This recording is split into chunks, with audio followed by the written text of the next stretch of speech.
Protein, but మిగతావని incomplete.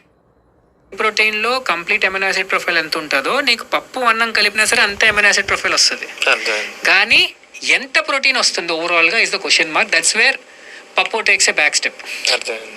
And people think that pappu ఒకటి తింటే సరిపోతుందని. So second thing is rajma, chick peas, green gram, millets, quinoa, వీటన్నిటిలో కూడా ఎంతో కొంత సోర్సెస్ ఆఫ్ ప్రోటీన్ వస్తుంది. కానీ అన్నీ కూడా incomplete sources of protein. I think wait quinoa and millets are complete sources of protein, but మిగతావని ఇన్కంప్లీట్. సో ఎంత కాదన్నా నువ్వు ఏదో ఒక దాంతో మిక్స్ చేసి తీసుకుంటే దానికి బయో అవైలబిలిటీ బెటర్ ఉంటుంది, నీ ప్రోటీన్ అబ్జార్ప్షన్, నీ ప్రోటీన్ రిక్వైర్మెంట్ బెటర్ అవుతుంది.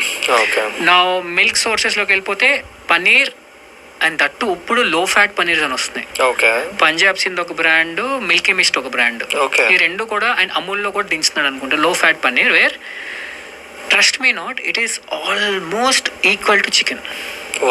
అంటే 100 గ్రాములు పంజాబ్ సింధ్ అన్న బ్రాండ్లో 100 గ్రాముల పన్నీర్ వాడు ఇచ్చిన న్యూట్రిషన్ లెవెల్ మీద 183 క్యాలరీస్ ఉంది, which is giving you 22 grams of protein. 100 గ్రాముల చికెన్ నీకు 24 గ్రాముల ప్రోటీన్ వస్తే 120-130 క్యాలరీలు ఉంటుంది. అంటే ఆల్మోస్ట్ దగ్గరలో ఉంది, ఎందుకంటే ఫ్యాట్ రిమూవ్ చేసేస్తాడు, స్కిమ్ మిల్క్ చేస్తాడు. సో అలా ఉన్నాయి.